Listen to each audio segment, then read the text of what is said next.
Hello. I believe, Hello. I believe we are live. Um, so, hi everyone. Welcome to the first live stream of the Arab Film Fest Collab, the AFFC. The AFFC is the first ever completely virtual Arab Film Fest. Organized by 4 different organizations across the United States: the Arab American National Museum in Dearborn, Michigan, the Arab Film and Media Institute based in San Francisco, California, an organization called Arte East in New York, and MISNA, which is based in Minneapolis, St. Paul, Minnesota. My name is Michelle Baruti, and I'm one of the organizers and programmers of the AFFC. Thank you so much for being here. Thank you so much for participating in the festival. I hope that it has been a smooth experience and that you've been enjoying some amazing films right from your home. Thanks so much for joining us today for this live conversation. We are thrilled to bring you this discussion about the work of Syrian auteur Mohamad Malas. And if you haven't already, I highly recommend checking out the series we've called Impressions in Dreams, celebrating the work of Mohamad Malas.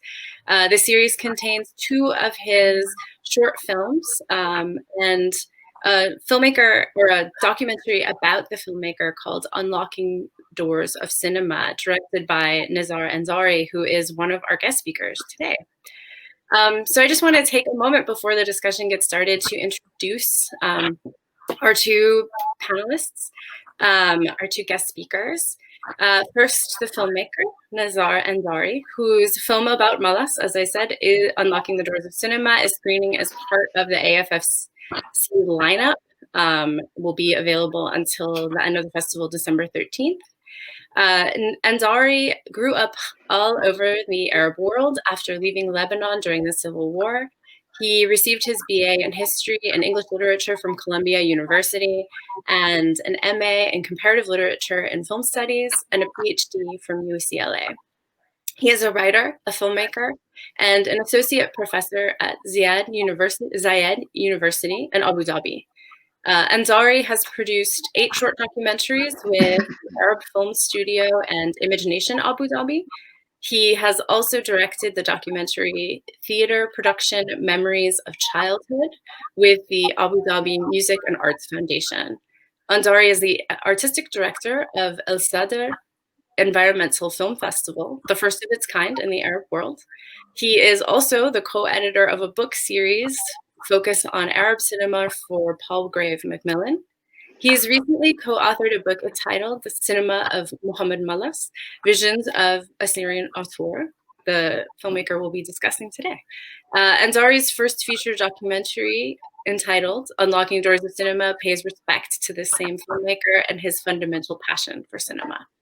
Andary has published in various articles and journals, including Jadaliya, Journal of South Asian and Middle East Studies, Emergences, Bani Paul, and Aleppo, Journal of Comparative Poetics. So welcome, Nezar Andary. Joining Professor Andary today will be Mohannad Ghawanmeh, a former curator of MISNA's Arab Film Festival. Ghawanmeh is a scholar, a cineast, an educator, and a culturalist at large. He is the co-founder of the Twin Cities Arab Film Festival, produced by MISNA. Ghawanmeh curated the first editions of the Arab American National Museum's Film Festival and the Minneapolis St. Paul Italian Film Festival, as well as the series Melnitz Movies at the University of California, Los Angeles. Ghawanmeh is well awarded and published, having earned his PhD in 2020 from UCLA in Cinema and Media Studies. His research of the cinema examines such intersecting fields as governmentality, migration, nativity, religion, theater, music, literature, industrialization, and modernity, typically in the mold of cultural history. Mohannad is the incoming director of Al Bustan Seeds of Culture, a Philadelphia-based organization rooted in Arab culture and diversely branched and engaged in arts and education. Thank you, Mohannad, for being here today. I'm going to turn the floor over to Mohamad and Nezar to have a discussion about Mohamad Malas. Thank you, Michelle. Thank you, Michelle. Thank you so much. Thanks. Hello, Nezar. Hello, how are you? Shall we start with a couple of general questions, I imagine, before moving to perhaps questions more specifically analyzing and unpacking your complex and compelling documentary? I thought at the outset to ask, considering that you're a scholar and practitioner of cinema, you've made us a film whose subject is that of a book you had already written. How did your scholarship of and authorship about Malas influence and inform your film? Yeah, excellent question. I think one way with documentary cinema, that is to be intimate with your subject, to know everything about them, and to understand their moralities and ethics and their backgrounds and ins and outs. And, you know, before even filming, I had spoken to Malas many times on the phone. Research into every one of his films were done, also with my co-author, Samir Al-Qasim at the time. And so, you know, by the time it got to that precious moment when you have to be on a film set and you only have so much time, and really this film was done with minimal amount of money. My friend, the DOP, the editor, the sound and stuff like that really worked for the most minimal imaginable, like rates and stuff like that, not even.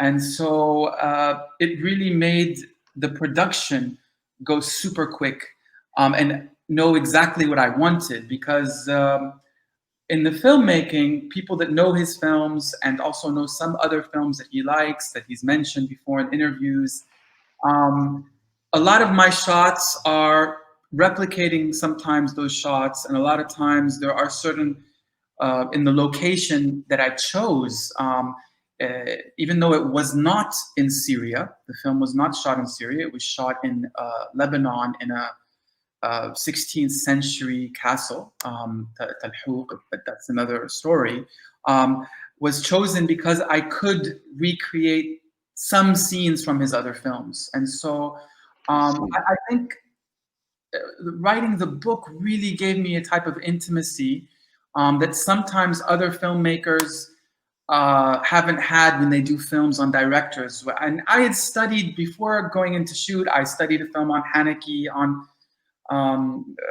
Ken Loach. I actually, Malas himself did a film on Nazih Shahbandar, one of the well-known, well, I don't want to say first Syrian filmmakers, but early Syrian filmmakers. And so, yeah, I think it really helped me make decisions. And also the aesthetics of the film are because I studied his cinema. And another thing, just to answer it quickly, is the very fact that when I went in to interview him, it wasn't just for the film. The film is 60 minutes, could have been a lot longer. I had over 7 hours of interviews with him, all filmed. And I hope to share them one day with the world, because there are so many other gems in there too. Yeah. Interesting you mention that Malas had made a film about a filmmaker. It's sort of that, along with what you just mentioned about how some of your techniques are by design borrowed from this, you know, this filmmaker who's so influenced you. It's so what we have here is a filmmaker making a film about a filmmaker who made a film about a filmmaker. Right. You know, right. And indeed, like in terms of the borrowed aesthetic, I mean, it's I think perhaps most overtly is in your casting of you're having projections of his films sort of reflected, thrown upon his face as he's watching them in a way that kind of, I think, recalls the technique used in Ladder to Damascus, where images are projected within the film onto a screen repeatedly and emphatically. Yes. I wondered if you could maybe throw some light on that at all. Your choice of because that was one of the questions. Your choice of showing Malas watching his films, but it's almost as if the films are watching him because they're thrown upon his. You see them reflected upon his body, upon his face. Go ahead. Yeah, I mean, this comes to his own autobiography of and also his medium of cinema, dunya, and his connection to the film houses of his childhood. But it's also the original vision of the film was to create a house that's haunted by cinema itself, by the character of cinema, and that connects. I mean, it's a long story about what we think about his final film, but the concept itself was, I think, for me, a fascinating one at the time. And so, yes, I wanted to project a sense that this is a house of cinema wherever you go. And I mean, obviously, budget constraints, and I think we were using a projector from the 1980s because that's what we found. And my DOP injured his hand holding it up. I mean, that projector, there was a lot of I don't want to sweat and tears that went in trying to project it. And there was, I can't explain how many other efforts to build that even more than what people see in the film. Continuing in this vein of film, artist influence artist. I thought to ask about the title of your film. Did the title of the film inform the opening shot of your film, or was it the other way around? Whose idea was it to have Malas peep through an old-fashioned keyhole at the outset? That's the magic of cinema itself. We were in this old castle, and we saw all these little door handles, right? And in my research, there's so many in his films of people knocking on doors and opening doors and head-butting against doors. And he even says that when he's sitting down in one scene. And so I think it's a combination of both, but it was what you say is serendipity. I saw it lying on the ground. The day before he came to this old castle, I tried it out with my DOP. That's a shot in the film of my own eye, my own so-called vision.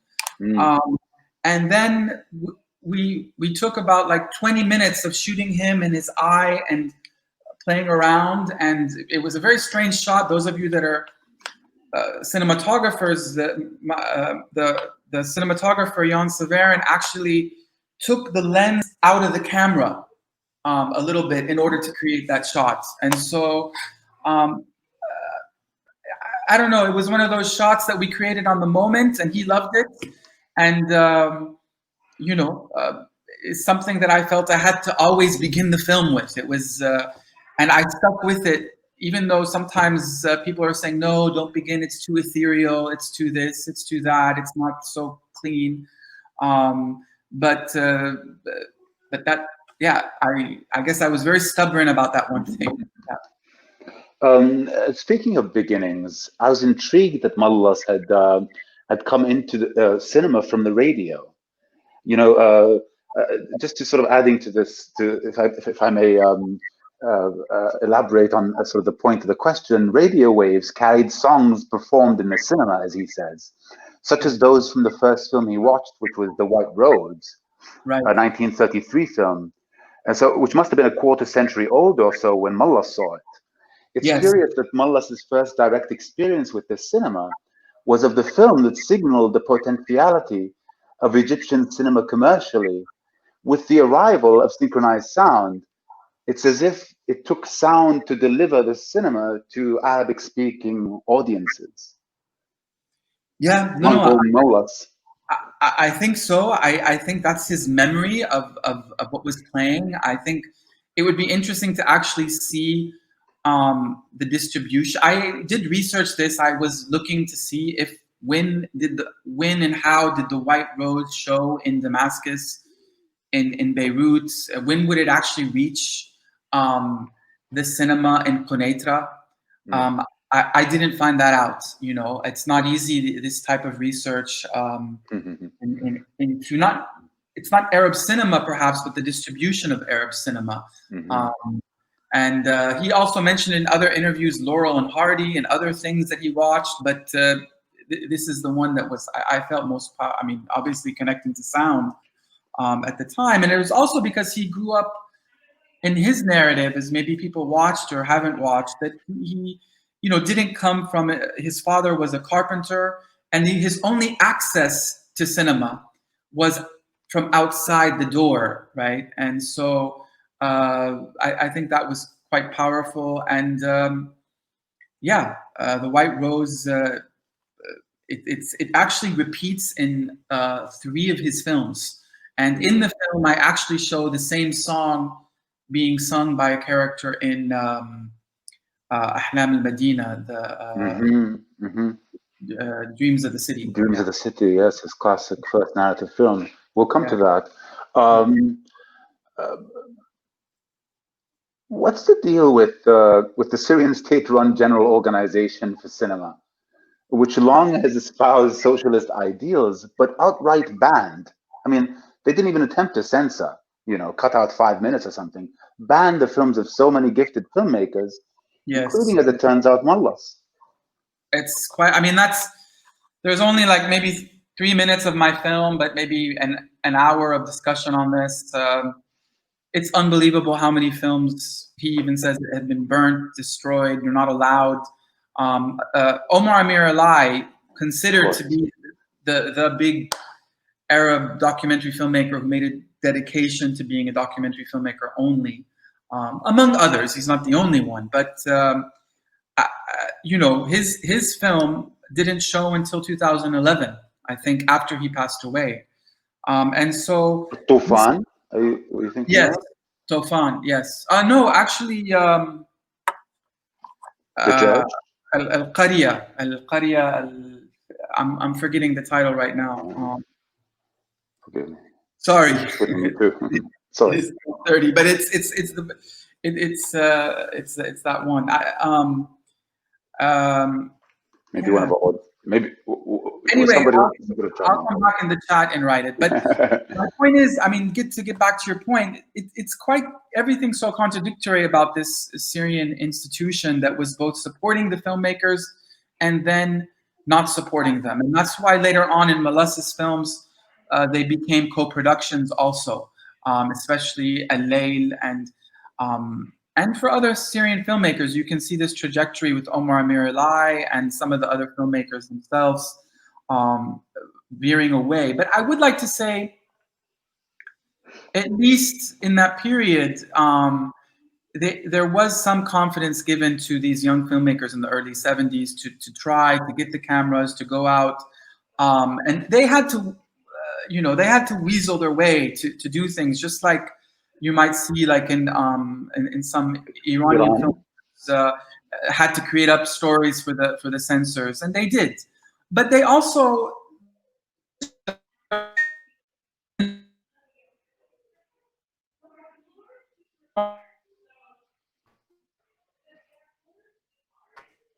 I think I might be having trouble hearing Nezar. Nezar? Ustaz Nezar?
Am I frozen? Uh-oh. Am I the culprit? Okay, I'm not the culprit. Hi. No, I don't think you're the culprit. Nobody's the culprit. The internet is. There's Nezar. The internet is the culprit. We'll give it a minute and see if he's able to log back on. Oh yeah, we're on such a streak. I know we were. I was just thinking that same thing, and then, the internet, of course. It looks like he's back, but he might be still frozen. So if we can hear his voice, even if he seems a blur, yeah, I think that's okay. But I'm not sure we can hear him. Maybe it'll be difficult to respond in the chat, I wonder.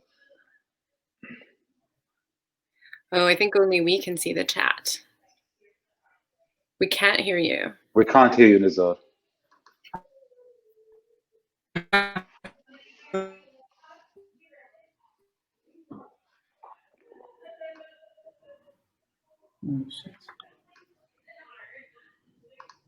Hello? Oh, there he is. Okay, we can hear you now. Nezar, can you hear me? Oh, wait. Can you hear me now? I can, yes. He froze again. I think he froze again, Nezar.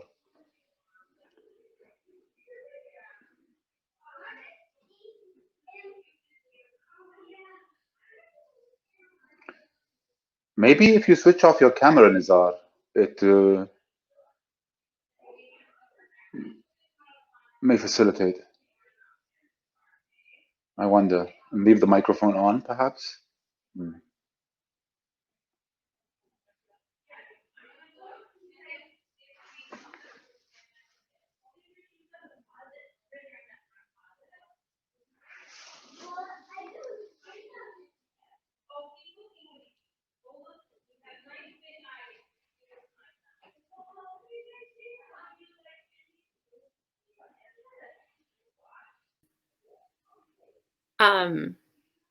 Can you hear me, Mohannad? Very well. I can hear. Am I back? You're back. You're back. Hello? Yes, I'm back. We can hear you. Okay, great. Good. I can hear. Sorry, guys. Good. I don't know. Let's just jump back in, if we may. I'm ready. Yeah. All right. I've got another question for you. Okay. Malas has it that his first narrative feature, Dreams of the City, was about a time lost, and that its companion film, the follow-up, The Night, from about a decade later, was about a space lost. Are these two films indeed part of an intended trilogy? And if so, what aptly then joins time and space in kind of a tripartite series? That's the big question. Yes, they are seen as a series, as about, for him, wanting to establish a cinema of loss. And Dreams of the City, for Malas, and there's many debates about this, is about a lost time for him personally, with being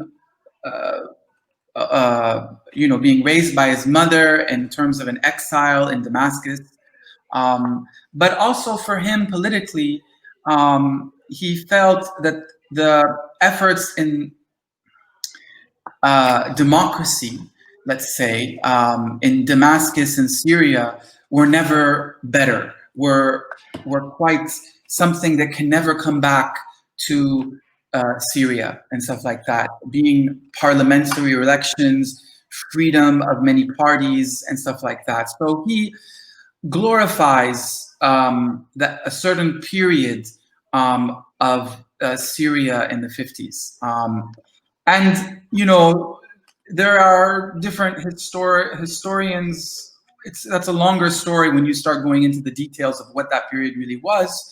But for him, and for many, there is a type of nostalgia for that time. But this connection to time and place, I think his ode to Quneitra in terms of fiction films is in the second film, Al-Layl, and it's completely less about the time, because he really does what's called elliptical cinema, and it's layers upon layers and it's still, time is played around with, but it's to emphasize the importance of Quneitra in Arab history, its connection to Palestine.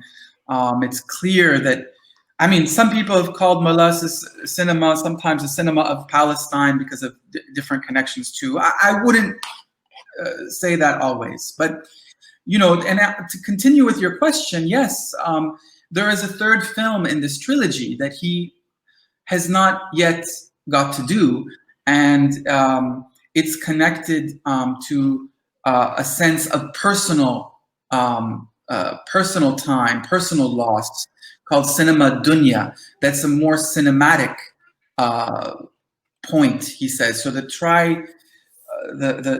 trilogy, or the triad, is between time, place, and cinema itself, right? And you can see him trying to do that in Ladder to Damascus, but Ladder to Damascus wasn't, it was a film that happened also in the moment, and not exactly just something that he'd been planning for years. So he does have a film in his pockets to say that continues those three films. If I may go back a little, you mentioned Quneitra, and I think it's you know, maybe we don't want to dwell too much on you know, this isn't so much a discussion about modern Syrian history, but I do think it's important for the benefit of the audience to sort of discuss even briefly, the unique modern history of the city in conjunction with Malas's own relationship. I specifically would like to ask, and forgive me for being curious in this way, did you sense a survivor's guilt in Malas, having left Quneitra before the '67 war, with his mother having moved to Damascus apparently just before the war had started? And do you think any of that may have motivated this commitment to telling Quneitra's story, even if elliptically or over the course of several works? I think that's a great point, Mohannad. There is, to use that term, survivor's guilt. He did try to go back as a teacher. He did try to reconnect, but as we know, when the Israelis opened it back up 10 days before, they basically bombed the whole place down. And you know, I'm speaking in a colloquial way of this, but that's really what happened. It was quite a ugly, like occupation or the wars were, and so there was an effort to go back there to reclaim. And you know, there's a TV show in one of the researches, and I even thought about putting it in my film. There's a French documentary on him trying to go back to Quneitra in his house. There may be one shot in the film of, or actually maybe I took it out, but you know, also his relationship to Quneitra is part of another Syrian filmmaker's film called A Plate of Sardines, that I think showed in Mizna, also one festival, I think. So yes, Quneitra it is something of survivor's guilt. It is something of a metaphor too for, I think, a lost childhood, right? I mean, it's almost, you know, it's almost like Rosebud and Citizen Kane. If those of you who are cineasts, or you know, there is something of this.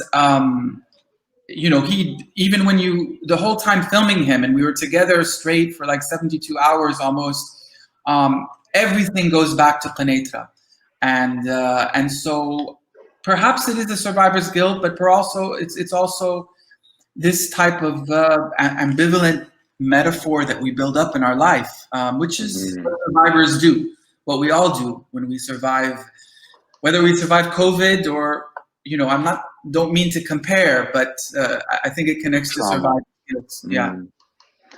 I wanted to say that this Malas is ever clear, almost throughout your documentary, despite speaking conceptually for much of the time. And I think that that's a credit to his own eloquence and to the expert editing that's been done in your documentary under your supervision and at the hands of, I believe the name of the pronunciation is Shahnaz, is it Dulaimi? Yes, yes, Shahnaz Dulaimi. She's a Uh, great, yeah. Excellent work, really. Just a couple of points that I was hoping to get some clarification from you on, if you don't mind, out of personal curiosity. And the first one has to do with this condition he suffered after the accident, which you really don't elaborate on. I'm assuming perhaps a traffic accident, a condition whereby apparently his eyes saw the world, they saw the world, but they saw the world kind of independently of each other. Is that the case? Did I understand that correctly? Yes, he was seeing things twice. I don't have the exact illness for you, but yes, he had a car accident that put him, that really created some condition of his eyes seeing everything double or separate but the same in the way that he describes it. And so, yeah, that accident really was a big influence and a big part of, I mean, it was something for him. According to him, he also told me that it was the first time that he, shared this story, connecting to the accident. He didn't go that much into it, to be honest, and I did not. I know from other people that it was an accident and this and that, but in terms of respecting him, I never really went back and pried too much about it, or asked for the exact doctor's report or anything like that. But I had asked other people about it just to confirm all these things and stuff like that. Yeah. It's I've got to say that that account that he gives of Yusuf Shaheen's sort of, if I may call it, a spiritual rescue of Yes. himself Beautiful. is really, yeah, it's really is heartrending. And I would say that it was curious to learn that Malas has acted since. Have you seen him in this film by Hamid bin Amra يمكن? Yes, of Called course. Time Life from last year? Yeah, I have not seen the film, but I have met that director. And Malas, I saw Malas last year at a festival, and yeah, he shared some parts of it, but I have yet to see the whole film. Also, a film that seems to be, itself inspired by Malas's preoccupations, in that it also kind of mines that field between memories and dreams that he seems so concerned with, so obsessed with. Right. Yeah, no point. I mean, it was a very. There's also another film where Malas. It's a documentary, but it's a very talented young. I hate using the word young and youth, but I just did. But anyway, a talented young Syrian director called the Immortal Sergeant, and he later on went to do a film called Taste of Cement in Beirut. Oh, what a film! I've seen that. Oh yeah, I think the Mizna Film Festival screened that last edition. Yes.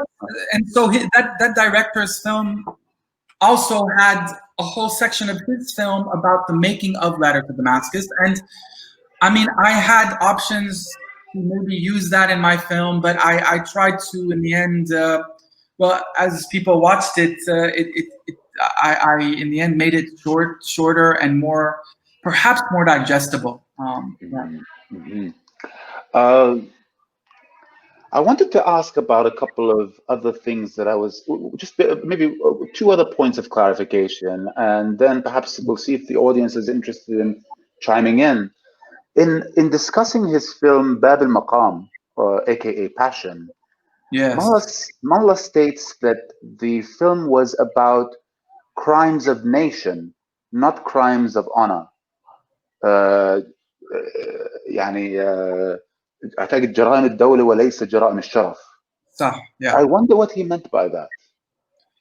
You don't think he was just trying to be elusive because of the kind of criticism there is of over concentration on so-called honor crimes in the Middle East? Yes, no, he felt that he was forced because that film again was a co-production with a French company, and there is the stereotype that that the West wants to hear about things like honor killing or Arab women that rebel and do this, and that's why so many Arab Oscars are about victims or about these subjects and stuff like that. And many Arab filmmakers that are getting funding from the West are always victims, right? All the winner. Okay, that's a very cynical side of Arab cinema. But it's not a cynical side of the focus on Arab honor killings. Obviously, none of us are saying it's okay, but it's what we focus on and how we don't.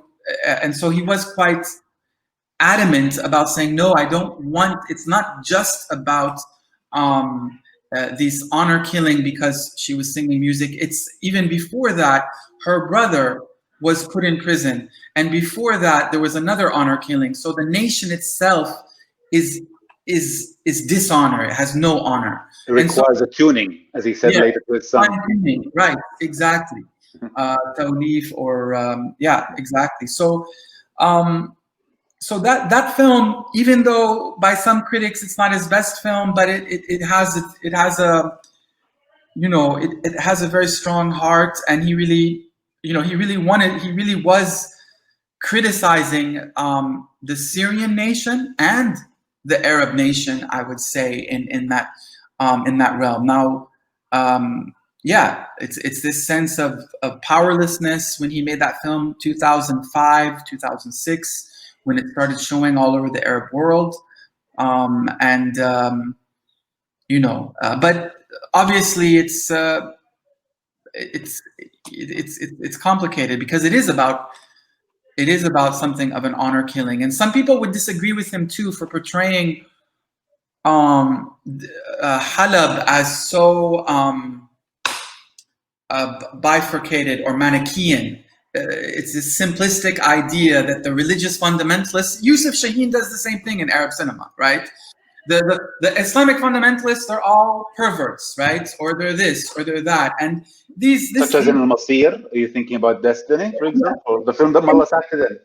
Yeah, exactly. In Al-Masir and in other, perhaps other films too. I think there's this, and I think some people would be critical of that. But I think that, you know, I'm not so critical of him in Bab al-Maqam or Passion for that, because he does give some backstory into the person who's doing the honor killing about why he's so fearful or adamant and stuff like that. Also, I want to invite the audience to send in questions if they've got any. I've sort of got a conclusive question, and I would like to leave that to the end. This has been a really generative chat, I would say, but we welcome your questions if you've got them. While we wait for audience questions, you know, I think a question that all filmmakers expect, all artists expect, and perhaps some of them dread, but it's a good chance for you to talk about what's on your plate at the moment. Nezar, you want to mention to the audience at all what's occupied you since the making of this film? You've got any other film projects on the docket, or? Well, I have a couple of film projects, but the one that's occupying my head of how to get back into it, it's been a difficult time for me with lots of loss and COVID and stuff like that. But I would like to say that I have a project called, the film right now is called The Guilt Project. And it's going to be a hybrid fiction documentary. I've gotten some minimal funding from an art center and different places, but it basically is a personal story of mine, and it'll be not docudrama, but it'll embed documentary characters into this short script of mine, which will make it into a short feature. But, you know, this year has been hard on many creative avenues, and so I'd like to say that, yeah, it's going very slow. But over the summer, I guess I recorded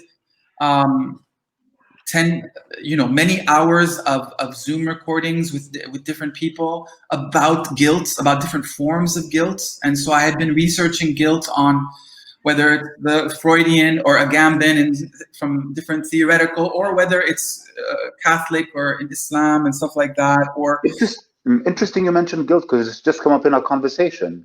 Yes, a few minutes ago. Yeah, exactly. Survivor's guilt, or you know, the other guilt that's coming up is the relationship between debt and guilt, so on and so forth. So I've tried to do a big project on this, and it's still in its infancy, to use that phrase. But another thing I'd like to say is that the book series where this film came out of, I'm proud of a new book coming out in December on the Egyptian film Al-Mumya by Shadi Abdus-Salam. It's a new way of writing about Arabic cinema, and it'll be controversial because the Egyptian novelist Yusuf Rakha wrote a sort of fragmentary, creative nonfiction about his relationship to the piece. And it's coming out soon, and I wrote the introduction to it, but I'm very proud of, you know, trying to push the limits of how we write on Arab cinema, and how Arab cinema also, I mean, I think there's so many different forms of Arab cinema, and we can keep on pushing it in writing, in discussing, and stuff like that. So, thank you for pushing forth on such important fronts. I'm gonna move into the sort of conclusive question that I mentioned, that I think we'll probably be chatting about for a couple of minutes at least. So towards the end of your documentary, Nezar, we see clips excerpted from Malas's most recent film as director, that film being Ladder to Damascus, I believe from 2013. Among such clips is one where a video is projected on a curtain of a girl brandishing the Free Syria Army flag sort of painted on her cheek, singing. So she's singing, and as she's singing, a bombshell drops. So I would offer that Malas, by selecting such a clip to include in his own film Ladder to Damascus, appears to be pointing the finger to the Syrian government. You know, because this would have been sort of a protest, a demonstration by opponents of the regime that this girl was a part of. Yet he soon professes that his most consuming thought, perhaps his most consuming lament, is the failure of his own generation. Do you think Malas, with such a statement, is indirectly absolving Bashar al-Assad, who is not of his own generation? That's a great tie and a great question, I think, and it's the big one too for him, about his position as a Syrian intellectual that has stayed in Damascus. And so the idea that his work or his position is absolving Bashar is something that does come up. But I would say that no. I think when he said that, and he said that many other times in the interviews, it was just in that point I was trying to do something crazy as a director that worked out a little bit. He really blames his generation for not preparing the way to stop something of what happened in Syria, I think. And so it's blaming his generation that didn't see how to stop the machine of the Ba'ath Party, right? I mean, we could use other words for that Ba'ath Party, whether Iraq or Syria, right? I think in the end, it's this generation that they did try to work with it, right? You can watch Omar Meirallah, you can watch many filmmakers, and so it is a little bit of blaming himself, perhaps, an ambivalence about their role. Maybe this sense that why didn't they stop it before? But I don't know. I would never say that. I mean, I would never got the sense that would be absolving Bashar's regime. More likely a blaming of his generation of well, let's say left-wing intellectuals, left in Syria, that is, of not being able to figure out resistance, right? They were in the resistance. And one of the reasons that led me to this film is not just Malas, who actually taught me cinema as when I was in Syria a long time ago, also at the Soviet Cultural Center. He taught me like a cinema class. And but the thing is, these men, Palestinian, Lebanese, we can list them, were all really revolutionaries, and you know, I think they were seeing the Arab Spring fail by 2000. I don't know if we want to call it a failure. I don't like to use that either, but not yeah. Derail, falter, yeah. Yeah, derail, falter, counter-revolutionary. There's terms that we can use, but I think there was some strong depression about that more also. But I wanted to highlight also for many people, because there was something in the US media, and when I went to conferences always, it was like this revolution is something new.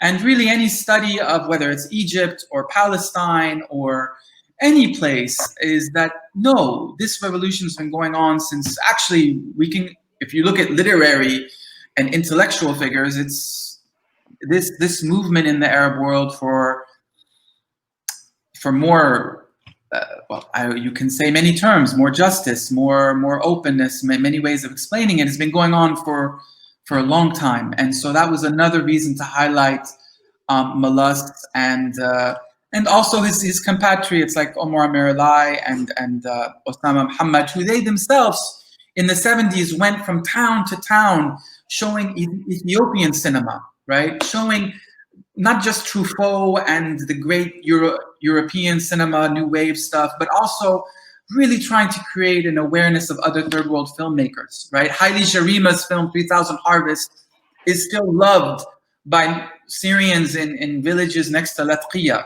or Tartus and so on and so forth. And so I think that, you know, it was a very, you know, that generation did a lot for Syrian cinema, but perhaps politically they failed too on some level. But again, this word failure is, it's always early to use that, perhaps. Yeah. Well, hopefully we've far from failed to have a good generative chat here. I do think we've had a fabulous generative chat, and I've enjoyed talking to you about your work. Thank you, Nezar, and thank you for being open and thoughtful. And I think we've concluded. Yeah. I'm not sure what the next order is. I think, there's a... Hi, I'm just popping in to say thank you. To just say thanks so much to both of you for being here. I think that was, as Mohannad said, a very generative chat, one that helped us sort of think about a lot of aspects of the history of Arab cinema and Syrian cinema specifically. So thank you. Thanks, Mohannad and Nezar. No, thank you. Thank you, Michelle. Thank you, Mohannad. Unbelievable questions, unbelievable. I really appreciated them.